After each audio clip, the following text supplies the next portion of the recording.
काय शिकायला गेला आणि रोज 1 तास अभ्यास केला तर 60% नक्की मिळतात.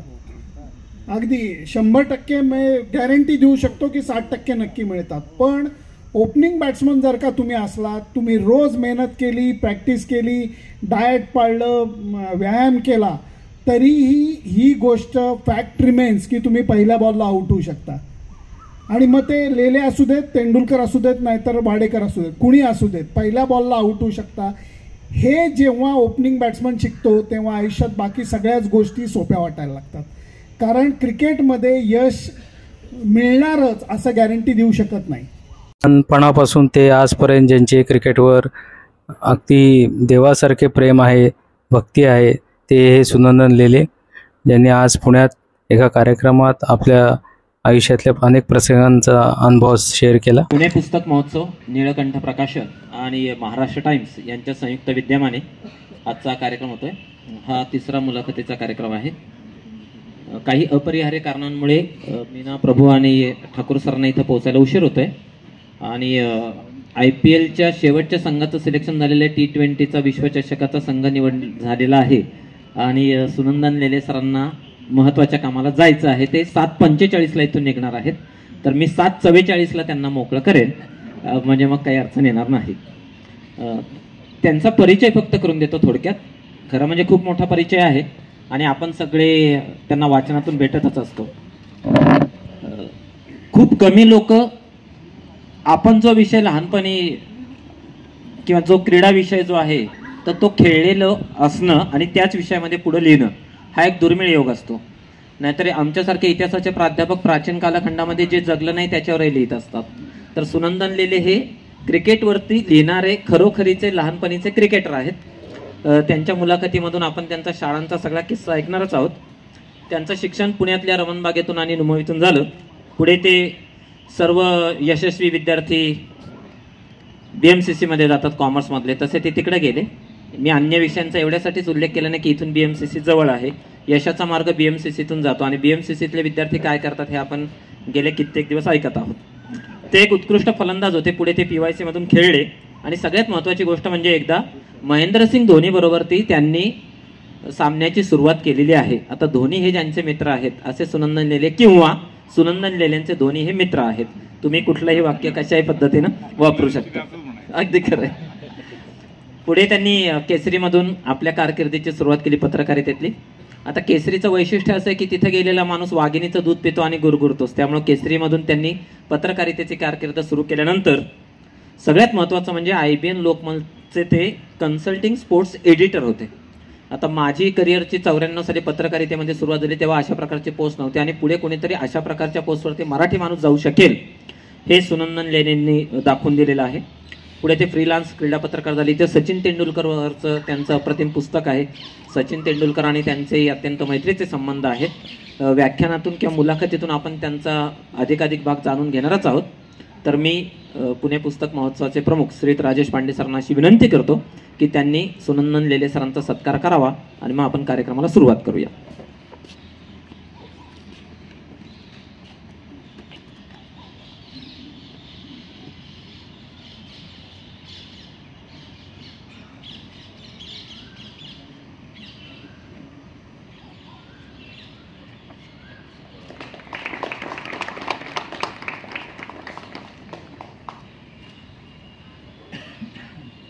आणखी 2च सत्कार करूयात आणि मग लगेचच लेले सरांच्या मुलाखतीला प्रारंभ करतो.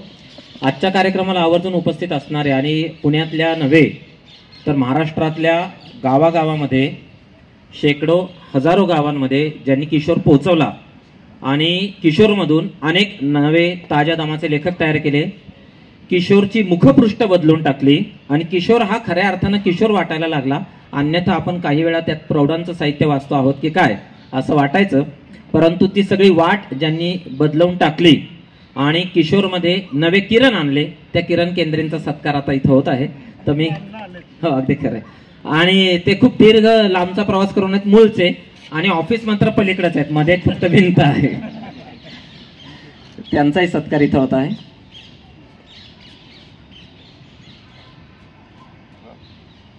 तुम्ही नेहमी सर्वांना संधी देता ना. परवाही मोठा कार्यक्रम केला. दुसऱ्यांना संधी देणं हा एक अत्यंत दुर्मिळ गुण त्यांच्यामध्ये आहे. तर कधीतरी तुम्ही त्यांना किशोरच्या ऑफिसमध्ये भेटायला गेलात तर बाहेर पाटी लावलेली आहे, न विचारता आत येण्याची परवानगी आहे. सरकारी अधिकाऱ्यांच्या केबिन क्वचितच अशा असतात. तिसरा एक अगदी छोटा सत्कार आहे, तो म्हणजे प्रकाशिका सुनीता राजे पवार इथं आवर्जून हजर आहेत. महाराष्ट्र साहित्य परिषदेला कोण ओळखत नाही, तर वर्तमानपत्रामधून आपण ज्यांचे फोटो पाहतो आणि ज्यांनी मला आत्ता सांगितलं 22 पुस्तकं आता समीक्षेवरची प्रसिद्ध केलेली आहेत, तर समीक्षेवरची 22 पुस्तकं प्रसिद्ध करणं हे सोपं काम नाही. तर मी राजेश पांडे सरांना अशी विनंती करतो की त्यांचाही सत्कार करावा.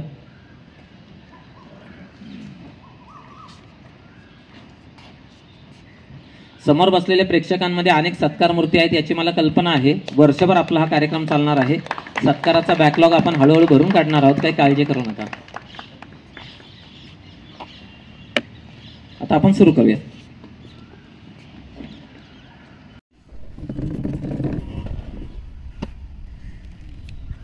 मागच्या आठवड्यात एकदा सुनंदन लेले सरांची गप्पा मारत होतो, तर त्यांनी मला त्यांच्या शाळेतल्या प्रवेशाचा एक किस्सा सांगितला होता की पुण्यामध्ये ऐनवेळी शाळेत प्रवेश मिळणं हे किती कठीण असतं याची आपल्याला कल्पना आहे. आणि दुसरी महत्त्वाची गोष्ट म्हणजे अनेक पालक मध्यरात्रीपासून रांगा लावतात. भल्या पहाटे अर्ज मिळाल्याचा भयंकर आनंद होतो त्यांना, परंतु ॲडमिशन मिळाल्याच याची काही गॅरंटी नसते.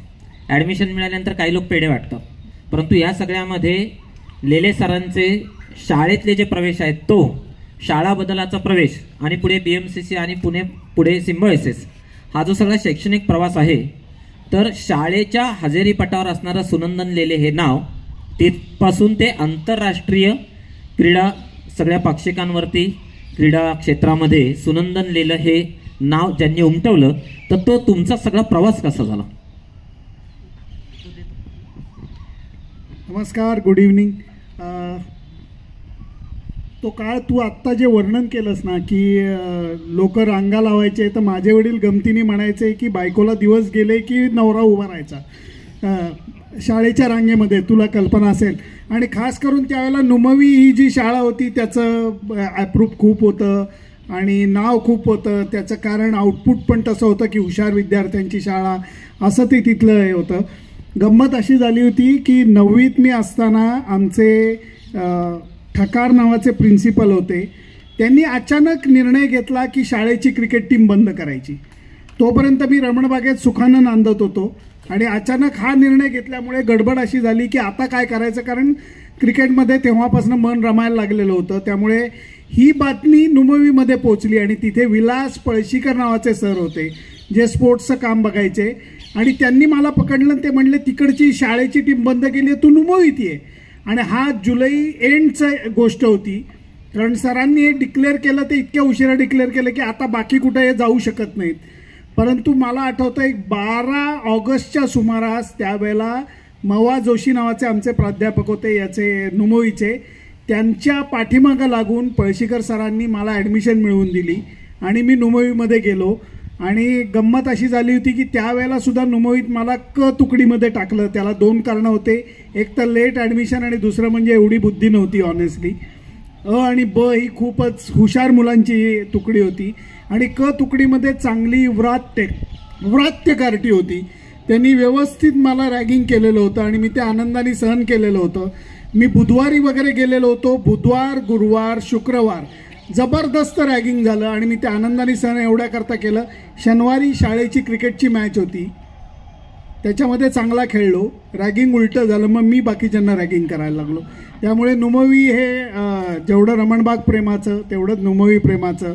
आणि ती 79च्या बॅचबद्दल जे गोष्ट करत होतो ते अतिशक्ती करत नाही मिलिंद, 12 का 15 लोक बोर्डात आली होती एका बॅचची, म्हणजे रांग होती. म्हणजे आजही जर का नुमवीत तुम्ही गेलात आणि ते ऑनर्स बोर्ड पाहिला तर आमच्या बॅचमध्ये 12-15 लोक बोर्डात आलेली होती. त्यामुळे मला मिळालेले मार्क सांगण्याची लाज वाटते, एवढी हुशार लोक होती. डे सामना आता 2020 कडे वळूयात. माझ्या उजवीकडे ज्यांच्या रक्तामध्ये क्रिकेट वाहता असे गृहस्थ बसलेत, माझ्या डावीकडे महाराष्ट्र एकीकरण समिती ज्यांच्या रक्ता नसानसातून वाहते असे बसलेत.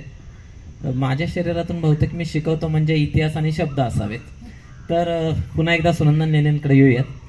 शालेय जीवनात किंवा महाविद्यालयीन जीवनामध्ये क्रिकेट खेळत असताना जेव्हा सलामीचा फलंदाज असतो त्याच्यावरती खूप एक दडपण असतं. सगळा डाव उभारायचा अनेकदा त्याच्यापुढे टेन्शन असतं. तर तुम्ही जेव्हा सगळ्यात पहिल्यांदा क्रिकेट खेळायला गेलात तर त्या कालचं वातावरण काही घरच्यांचं असं अनुकूल नसणार की आपला मुलगा क्रिकेटर व्हावा. असं असताना घरातलं ते टेन्शन आणि मैदानावरचं हे टेन्शन, याचा सामना कसा आहे? घरच्यामध्ये कुणी खेळाडू नव्हते ही गोष्ट सत्य आहे, परंतु सलामीला जायचा एक आयुष्यभर मोठा फायदा झाला तो मी सांगणं जास्त पसंत करेन. साध्या भाषेत सांगायचं तर विद्यार्थी असला, रोज काय शिकायला गेला आणि रोज 1 तास अभ्यास केला तर 60% नक्की मिळतात. अगदी 100% मी गॅरंटी देऊ शकतो की 60% नक्की मिळतात. पण ओपनिंग बॅट्समन जर का तुम्ही असलात, तुम्ही रोज मेहनत केली, प्रॅक्टिस केली, डाएट पाळलं, व्यायाम केला, तरीही ही गोष्ट फॅक्ट रिमेन्स की तुम्ही पहिल्या बॉलला आउट होऊ शकता. आणि मग ते लेले असू देत, तेंडुलकर असू देत, नाहीतर वाडेकर असू देत, कुणी असू देत, पहिल्या बॉलला आउट होऊ शकता. हे जेव्हा ओपनिंग बॅट्समन शिकतो तेव्हा आयुष्यात बाकी सगळ्याच गोष्टी सोप्या वाटायला लागतात. कारण क्रिकेटमध्ये यश मिळणारच असं गॅरंटी देऊ शकत नाही. यश मिळेल, आज नाही तर उद्या नाही तर परवा मिळेल, परंतु बाकी क्षेत्रामध्ये मी गॅरंटेडली असं सांगू शकतो की मेहनत केली की यश मिळायची शक्यता जास्त आहे. हे ओपनिंग बॅट्समन म्हणून जे शिकायला मिळालं ते खूप होतं. आणि सांगून पटकन तुम्हाला खोटं वाटेल, परंतु मी आणि नवज्योत सिंग सिद्धूनी अंडर-19 इंडिया कॅम्पला ओपन केलेलं आहे. आणि त्यावेळेला नवज्योत सिंग सिद्धू हा नो एंट्री होता, म्हणजे मुखदुर्बळ होता, सांगून खोटं वाटेल. आणि आता त्यावेळेला नो एंट्री होती, आता डिसेंट्री झाला, एवढंच पाहिजे. सिद्धूच्या भाषेत सांगायचं झालं तर आत्ताच्या या प्रश्नाच्या उत्तराला बजावता आली, ठोकवत आली. क्रिकेट हा किती अनिश्चिततेचा खेळ असतो हे आपण 1983ला पाहिलं. त्या मॅचचा मी पण टीव्हीवरचा साक्षीदार आहे. जावेद मियांदादने मारलेला शेवटचा षटकार त्याचाही मी साक्षीदार आहे. तर त्यामुळे अनिश्चितता हा त्या क्रिकेट खेळाचा गुण असताना तुम्ही लग्न मात्र हॉकी खेळणाऱ्या तुमच्या मिसेस आहेत, म्हणजे हा निर्णय कसा काय झाला? त्याला सेल्फ गोल म्हणायचं काय? आहेत का? एनिवे आहे. ती गुजरातकडनं नॅशनल्स खेळलेली आहे आणि त्यामुळे जुळणं जरा जास्त सोपं पडलं. फक्त घरात सुद्धा मी उभारायला सांगा ना जरा. नाही, मला भीती वाटते, खाली बस. नाही, मी गमतीने म्हणतोय. पण घरातही शिनपॅड्स घालून फिरायची वेळ येते, त्यामुळे चेष्टेवरती नेऊ नको, हे मी गमतीने म्हणतोय. परंतु सोपं पडतं जेव्हा 2 खेळाडू हे करतात. परत तेच आहे की खेळाडूच्याकडे बघत असताना तुम्ही मैदानातलं काय म्हणतात कामगिरी पुरतं मर्यादित ठेवू नका. खेळाडू हा यश अपयश पचवायला शिकतो, हे सर्वात मोठी प्लसची गोष्ट असते आयुष्यामध्ये. त्यामुळे कुठलीही गोष्ट खिलाडू पद्धतीने घेणं आणि प्रत्येक गोष्टीबाबत तक्रार न करणं.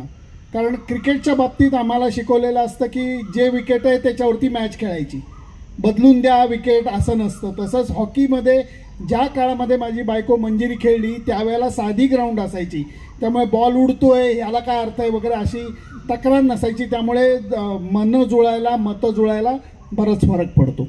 वा वा, क्या बात आहे. तुम्ही जे क्रिकेट खेळलात तर काही आयुष्यातले अविस्मरणीय क्षण असे असतील की डाव सगळा कोसळतोय आणि तुम्ही तो सावरलाय, किंवा एखाद्या वेळेला आपल्याला खूप आत्मविश्वास असतो. अनेकदा देहबोलीवरून असं कळतं की हा माणूस आज काय खेळणार आहे किंवा आज हा काय करणार आहे. तर तुमच्या आयुष्यातले असे काही अविस्मरणीय क्षण आहेत का की ज्या क्षणी सगळंच कसं पणाला लावलं आणि त्या दिवशी जिंकलो? खेळाडू म्हणून मी मोठ्या मॅचेस नाही सांगणार, मी 2 मॅचेस कॉलेज जीवनातल्या सांगेन. एक मॅच AFMC विरुद्ध होती आणि AFMCच्या पोरांनी आमची BMCCची स्टार स्टडेड टीम होती आणि त्यांनी आमचं घामटं काढलं होतं आणि तसंच घामटं COEPच्या टीमनी काढलं होतं. पटवर्धन इथे आहे. बापरे बाप रे बाप. कारण आमची टीम स्टार स्टडेड म्हणजे खऱ्या अर्थाने की अंडर-19 अंडर-22चे टॉप प्लेयर्स आमच्या टीममध्ये होते आणि आमचं अचानक काय म्हणतात त्याला डाव कोसळलेला होता. कारण COEPची टीम भले ते सगळे टॉप रँक्ड अभ्यासात हुशार लोक होते, पण क्रिकेटचं पॅशन तेवढंच होतं. आमचा 200च्या आत अलॉट झालेला होता. त्यांचा डे एंडला 1 आऊट 80 होता. आमच्या पायाखालची जमीन सरकलेली होती. मॅच 10ची होती आणि 7:30ला आम्ही सगळे SP ला हजर होतो, कुणी न सांगता. इतकी घबराट झालेली होती की अरे ही मॅच आपण हरलो तर इज्जतीचा फालुदा म्हणजे अक्षरशः म्हणजे मस्तानी, सुजाता मस्तानी झाली असती आमची, एवढी वाईट परिस्थिती होती. त्या 2 मॅचेस विसरू शकत नाही. जिंकलो आम्ही त्या दोन्ही मॅचेस, परंतु तोंडचं पाणी पळवलेलं होतं. आणि याच्यातनं शिकण्यासारखं एवढंच होतं की आपण जे म्हणतो की खेळाडूला कोणाही गृहीत धरू नये, तर ते बोलणं वेगळं आणि मैदानावरचं वेगळं हे त्यावेळेला शिकायला मिळालं. परत हे आयुष्यावर उपयोगाला आलं. क्या बात आहे, वा. पण मग हे सगळं चालू असताना, क्रिकेट इतकं उत्तम खेळत असताना लेखनाकडे वळायचं, म्हणजे क्रिकेट सोडायचं आणि म्हणजे प्रत्यक्ष कामगिरी सोडायची आणि मग लेखनाकडे वळायचं, हे कसं काय जमलं? मित्रा, काय असतं माहितीये का की हा निर्णय एखाद्या खेळाडू करता काळजावरती दगड ठेवून घ्यायला लागतो. अंडर-19 इंडिया कॅम्पला जेव्हा मी होतो त्यावेळेलाच इंदिरा गांधींचा खून झालेला होता आणि आमची पाकिस्तानला टूर जाणार होती. त्याच्या टीमचं सिलेक्शन होणार होतं आणि ते अचानक ती टूरच कॅन्सल झाली. त्यामुळे अंडर-19 इंडिया त्या चॅनलमध्ये न गेलो. आणि ऑनेस्टली सांगायचं तर कदाचित मेहनतीमध्ये, कदाचित विचारामध्ये मी कमी पडलो असेल, हेही कबूल केलं पाहिजे की नंतरच्या काळामध्ये रणजी ट्रॉफी म्हणा किंवा या ह्याच्यात पटकन प्रवेश मिळाला नाही, मोठी कामगिरी करता आली नाही. त्यामुळे खेळत राहावं असं वाटणं हे प्रत्येक खेळाडूला वाटतं. परंतु एक अडचण देवानी गुगली अशी टाकली होती की खेळाच्या ह्याच्याबरोबर थोडीशी बुद्धी दिली होती. त्यामुळे नुसतंच खेळत राहा आणि कुठली तरी साधी नोकरी करा हे मनाला झेपलं नसतं. त्यामुळे एकदा ग्रॅज्युएशन झालं आणि नंतर मॅनेजमेंटमध्ये सिम्बॉयसिसमधनं पोस्ट ग्रॅज्युएशन केलं. तू आश्चर्याने बघू नको, देवाशपथ मी शिकलेलो आहे. तो आश्चर्याने बघतो, माझ्या चेहऱ्यावरनं वाटत नाही मी खूप शिकलेला, आता त्याला मी मिलिंद काहीच करू शकत नाही, पण गमतीने म्हणतोय. परंतु याच्यामुळे एक निर्णय असा घ्यायला लागला की कधी ना कधीतरी हे सोडायला लागणार. त्यामुळे क्रिकेटवरचं प्रेम एक कणही कमी झालं नाही. बायको इथं साक्षीला आहे, तिला स्पष्ट सांगितलं होतं की तुझं रँकिंग दुसरं आहे, माझी पहिली प्रेयसी ही क्रिकेट बॅट आहे, हे अगदी स्पष्ट सांगितलं आणि तिने ते खिलाडू पद्धतीने स्वीकारलेलं होतं. त्यामुळे क्रिकेटचं प्रेम शाबूत ठेवलं आणि कामाला लागलो. आणि त्या कामाला लागण्याच्या ह्याच्यात जे मी केसरीमध्ये जे जॉब केला तो जाहिरातीचा जॉब केला. मामांनाही आठवत असेल, मी तरुण भारतचा पुण्याचा ॲड रिप्रेझेंटेटिव्ह होतो. मी ऐक्य साताऱ्याचा ॲड रिप्रेझेंटेटिव्ह होतो. मी न्यूजपेपरसाठी जाहिराती मिळवायचो. परंतु माझं काहीतरी पूर्वजन्मीचं पुण्य असेल की मी ॲड रिप्रेझेंटेटिव्ह असूनसुद्धा मला शरद पळणिटकर जे ऐक्याचे होते आणि स्वतः किरण ठाकूर मामा ज्यांना आम्ही प्रेमाने म्हणतो, यांनी कधीही आडकाठी केली नाही की अरे तुझं पहिलं काम ते, आम्ही पैसे तुला त्याच्याकरता देतो, असं कधी म्हणले नाही. ते नेहमी म्हणायचे तुझं काम तू पूर्ण कर, नंतर उधळ, म्हणजे जा कव्हरेजला. आणि त्याच्यामुळे 2004 मामा, 2007 तुम्हाला आठवत असेल वर्ल्ड कप, पाकिस्तान टूर, या सगळ्या गोष्टी मनमोकळेपणाने यांनी मला कव्हरेज करून दिल्या. याच्याबद्दल मी आयुष्यभर आभारी राहीन. कारण माझं प्रोफेशन वेगळं होतं, हे पॅशन होतं, पण त्याला साथ जी होती ती यांच्यासारख्या माणसांनी दिली म्हणून पुढे सरकू शकलो. आणि ऑनेस्टली स्पीकिंग शाळेपासनं लिखाण ही गोष्ट आवडायची, वक्तृत्व ही गोष्ट आवडायची.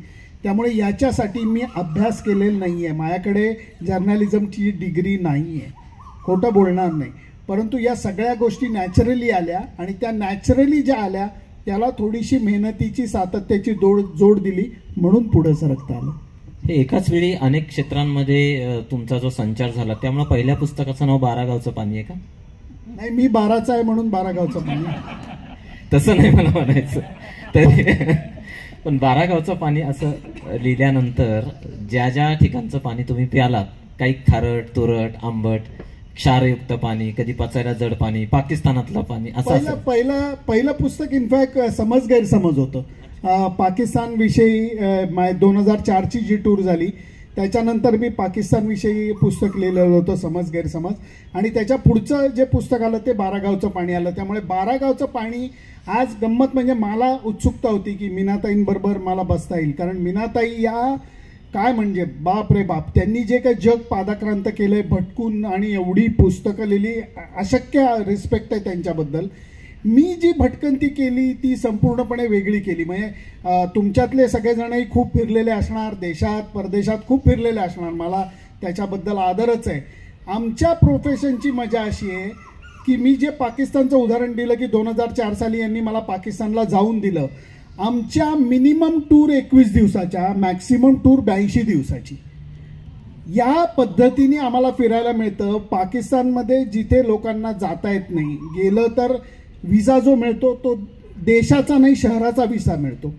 तुमच्या विसावरती शहराची नावं लिहिलेली असतात आणि तिथंच जायची तुम्हाला परवानगी असते. 2004च्या टूरला 60 ठिकाणी त्यांनी उत्साहाने मॅचेस ठेवल्या होत्या, म्हणून अख्खं पाकिस्तान बघता आलं. म्हणून माझे जे आहे ते रोम किती छान आहे किंवा लोखंडी मनोरा आहे आणि त्याची उंची एवढी आहे त्याला आयफेल टॉवर म्हणतात असं माझं नाही आहे.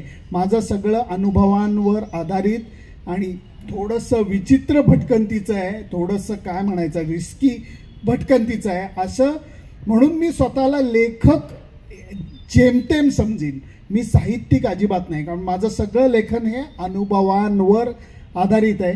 आणि म्हणून ही पुस्तकं हे जास्त करून आनंद मिळाला तो मी शेअर केला, एवढंच मी म्हणेन. तुम्ही जर पाकिस्तानचा अनुभव सांगितला तर पाकिस्तान विषयीची पुस्तकं वाचत असताना अनेकदा अरविंद गोखलेंनी पण एका पुस्तकामध्ये असं लिहिलं आहे पाकिस्तान नावामध्ये, की मला सतत असं वाटत होतं की माझ्यावरती कोणीतरी लक्ष ठेवून आहे, मी जिथे जिथे राहिलो त्या हॉटेलच्या बाहेर कोणीतरी उभा आहे. आणि आता तुम्ही तर सांगताय की तुम्ही पाकिस्तान सगळं फिरलात, तर मग तुम्हाला कधी असं वाटलं नाही? 100% काय त्याच्यात शंका असायचं कारणच नाही.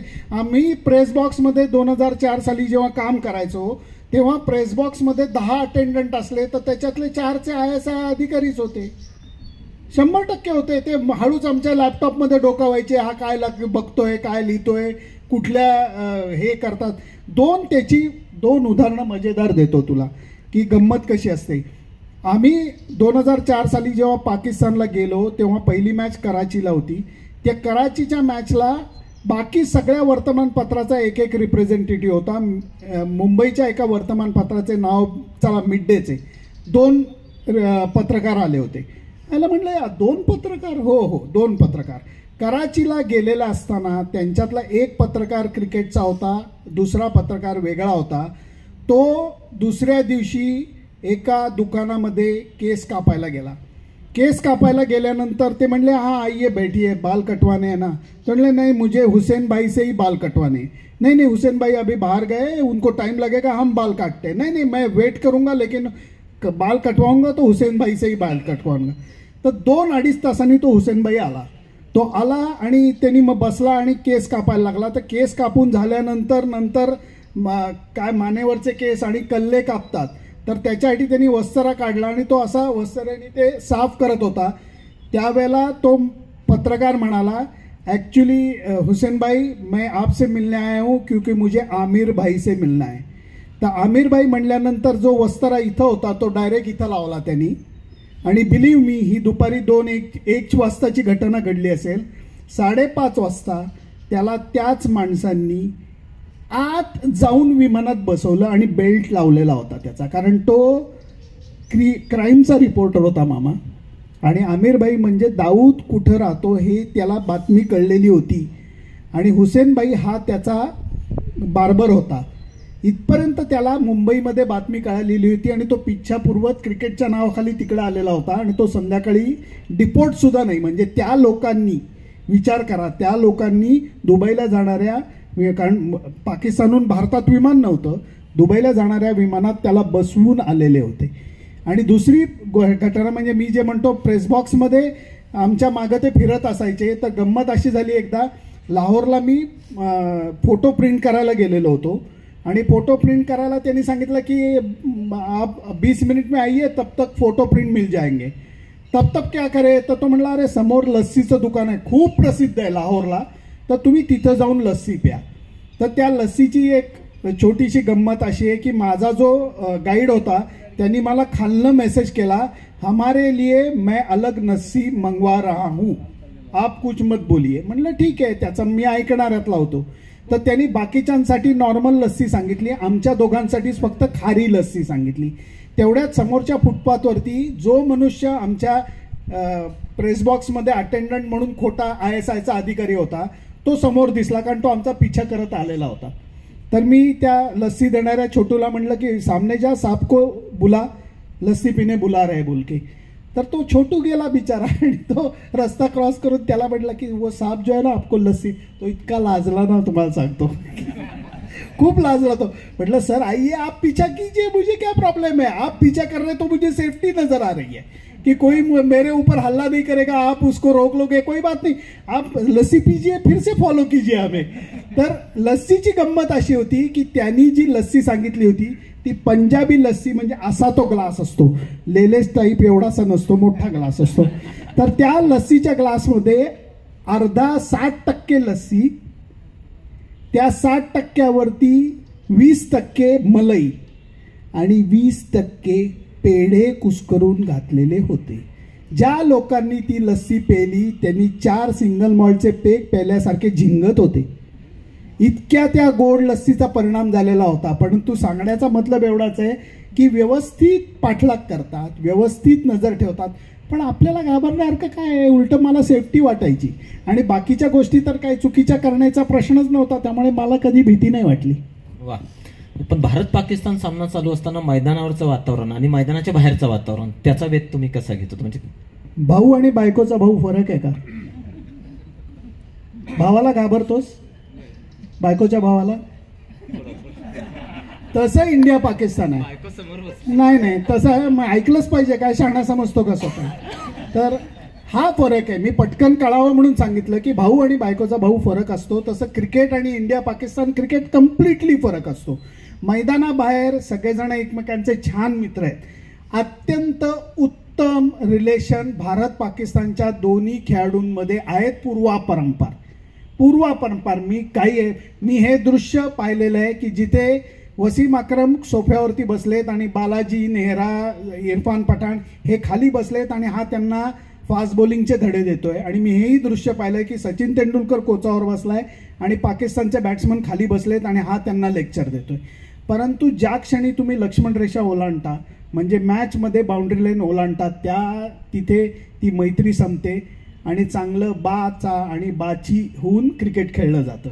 आणि त्याची मजा आहे, त्याला धार होती, चांगली धार होती. आणि मला जेन्युनली असं वाटतं की त्याच्यामुळे बेस्ट क्रिकेट बाहेर आलं.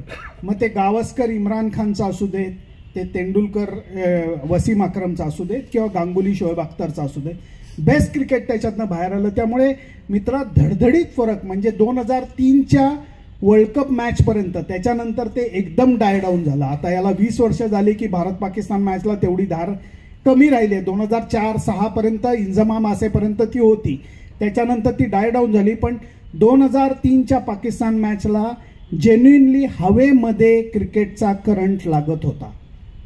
यू कॅन फील इट की बापरे, म्हणजे भारत पाकिस्तान मॅच शारजामध्ये बघणं म्हणजे ज्यांना बीपी नाही त्यांनी यावं, बीपीची गोळी चालू करायची आल्यानंतर. इतकं ते प्रेशर असायचं, कारण खुन्नस ज्याला म्हणतात ना, बेकार खुन्नस असते. परत एक तुझ्या परवानगीने छोटंसं उदाहरण देतो. 1989-90ची गोष्ट असेल. आपण बॅटिंग करत होतो आणि आपण 275 रन्स केल्या आणि 275 रन्स त्या काळामध्ये प्रचंड होत्या, प्रचंड. आणि शारजामध्ये मॅच चालू होती आणि आम्ही डिनर टाईम असं सफर खात होतो. तर पत्रकारांच्या मध्ये चर्चा चालली होती की अरे बढिया रन्स, मस्त बनवलेत रन्स. तर पाकिस्तानचे जर्नलिस्ट म्हणे हाँ अच्छे बने लेकिन बना लेंगे हम लोग. म्हटलं नानाची टांग, तुमच्या 275 कैसे बना लेंगे? लगी शर्त लावली ना आम्ही. भारत पाकिस्तान जर्नलिस्टमध्ये पैज लागली. त्या पैजेमध्ये जे काही 100 पैशाची पैज नव्हती, इज्जतीची पैज होती की 100 रुपये समजा काढलेत तर त्यांचं एक पाकिट आणि आमचं एक पाकिट असं स्कोरर पाशी ठेवलेलं होतं की जो जिंकेल तो हे मिळणार. आणि ते कसं म्हणलं, कसं नाही युसुफ भाई बना लेंगे, ये भाई वो भाई बना लेंगे. अरे म्हणलं काय खाऊ आहे की काय? आणि चहायला मरायला, कावळा बसायला, फांदी तुटायला केले ना त्यांनी रन्स. मॅच हरलो आपण. अरे इज्जतीचा पार वाटोळं म्हणजे. आणि त्याच्यानंतर सर्वात रागाचा बीपी का म्हणलं तर नंतर त्यांनी पाकिट परत दिलं. का तर म्हणे एक पहले से आप हार गए उसके ऊपर ये नुकसान म्हणलं. तार तुटली माहिती आयुष्य. मी म्हणून म्हणतो भारत पाकिस्तान मित्र ते वेगळं असतं.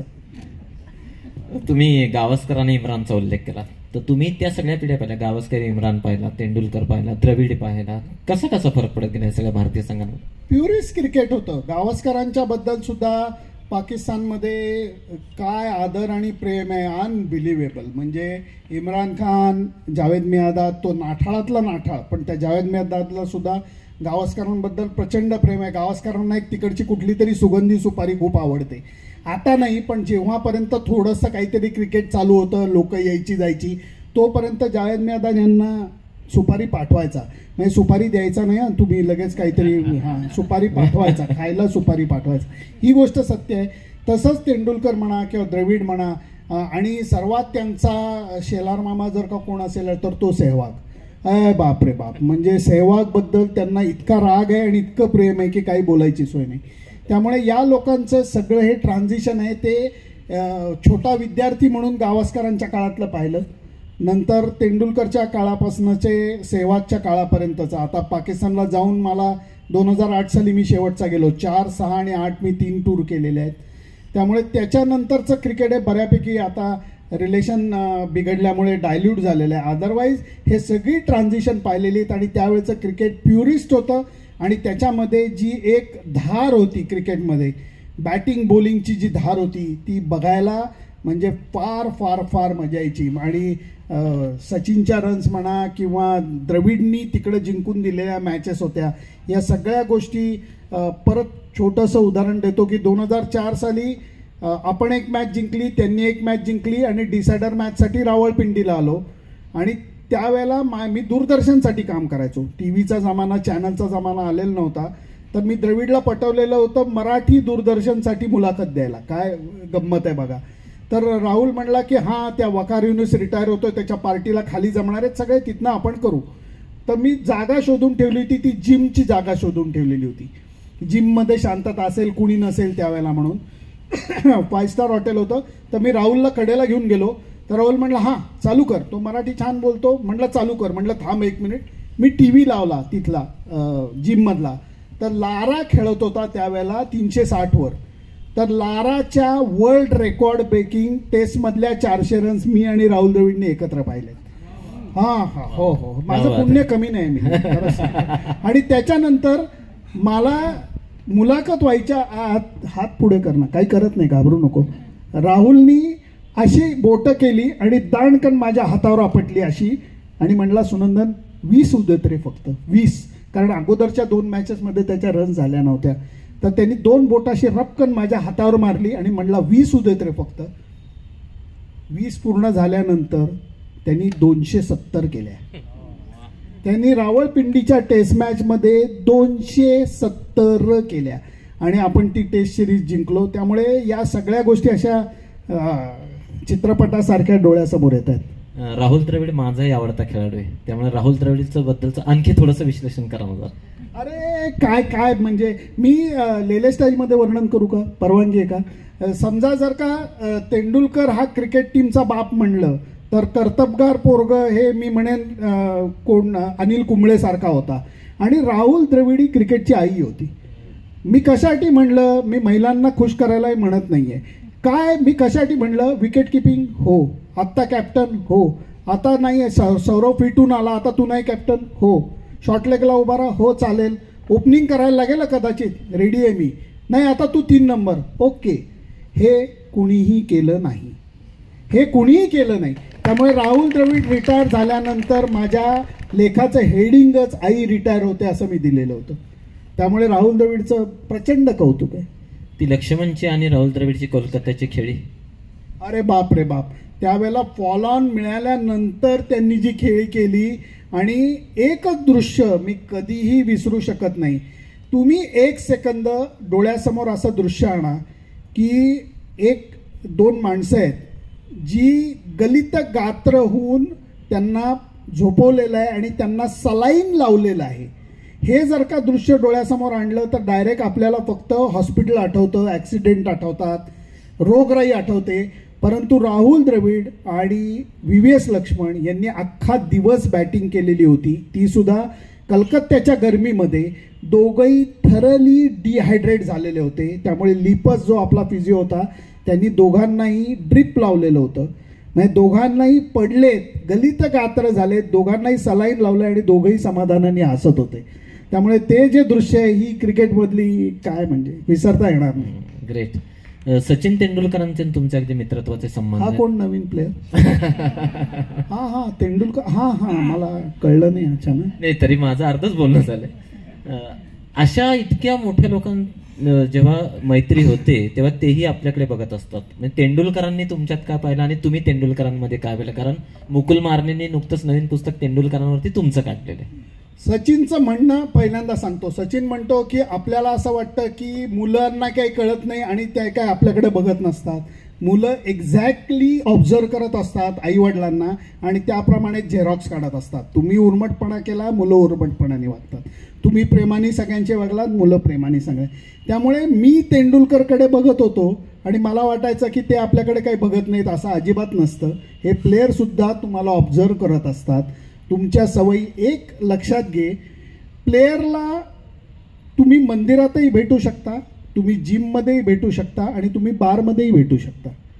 तुम्ही कुठं भेटू शकता याच्यावरती तो जसं तुम्ही जज करत असता तसे तेही तुम्हाला जज करत असतात. तेही तुमच्या सवयी बघत असतात, तेही तुमचं चालचलन बघत असतात, तेही तुमचं बोललो काय आणि लिहिलं काय हे तपासत असतात, तेही तुमची सभ्यता तपासत असतात. आजकालच्या जमान्यामध्ये खूप जण सांगतात सभ्यतेला किंमत नाही. मित्रा, मी म्हणेन सभ्यतेला अशा ठिकाणी फक्त सभ्यतेलाच किंमत आहे. आणि ही सभ्यता, मी परत देवाशपथ मी आहे सभ्य, परत तू असं साशंकताने बघतोय, असं का करतोय मला माहित नाही. मी चांगल्या नजरेने बघतोय तुमच्याकडे. वेल बोललेले.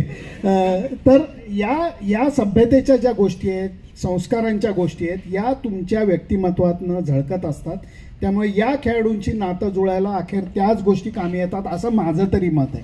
त्यामुळे तीन गोष्टींनी फायदा झाला. एक तरी बेसिक पुणेरी सभ्यता, दुसरी गोष्ट म्हणजे मी बेसिक लेवलला क्रिकेट खेळलेलो असल्यामुळे मी मूर्ख प्रश्न कुठल्याही क्रिकेटरला विचारले नाहीत, कारण मला माहिती आहे ती किती अवघड असतं. आणि तिसरी गोष्ट म्हणजे एक पुणेरी माणसाचा फायदा असतो की तुम्ही धोनी तेंडुलकर असला तरी मी लेले आहे ना, त्याचाही फायदा होतो की सामाजिक कार्य केल्यामुळेही या लोकांचा माझ्याकडे बघण्याचा दृष्टिकोन थोडासा बदलला.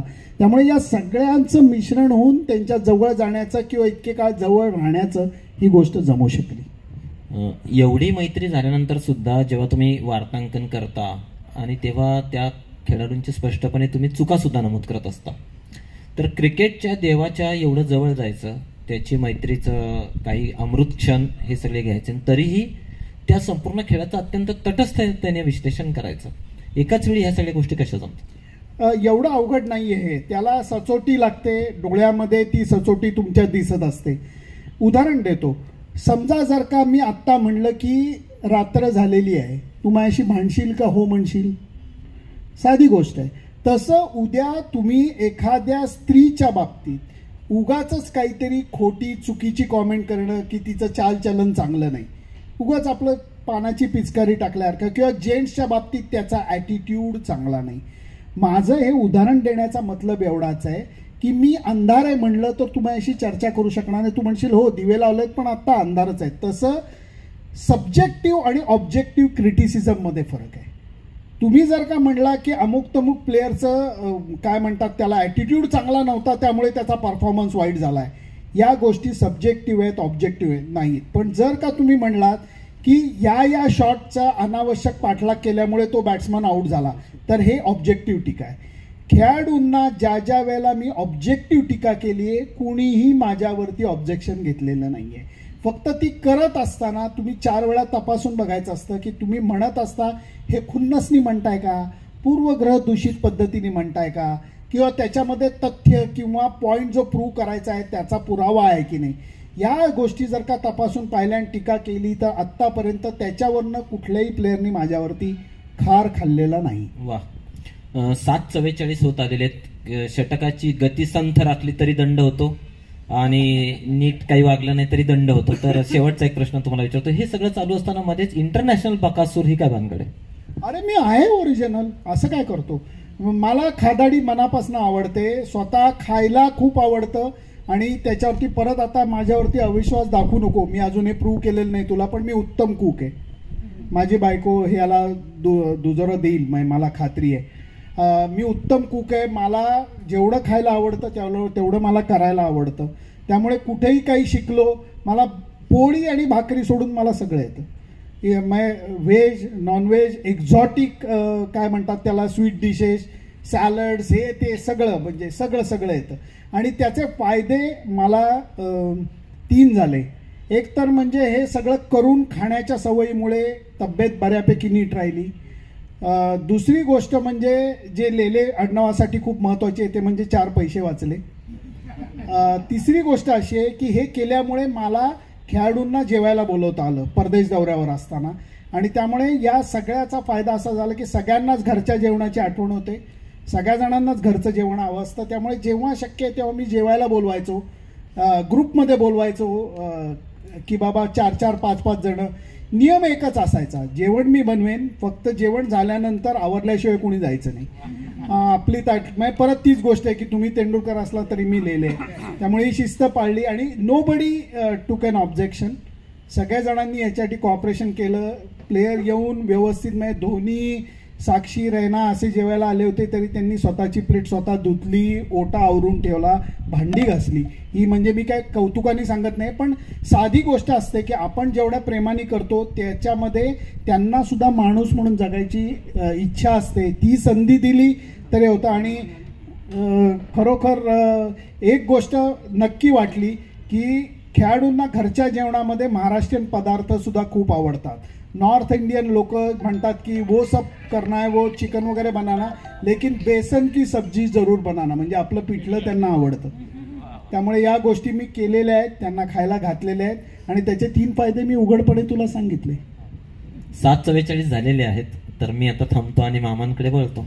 जरूर मला माफ करा, कारण IPLच्या कामासाठी मला बाहेर जायला लागणार आहे आणि मीनाताई पण आलेल्या आहेत.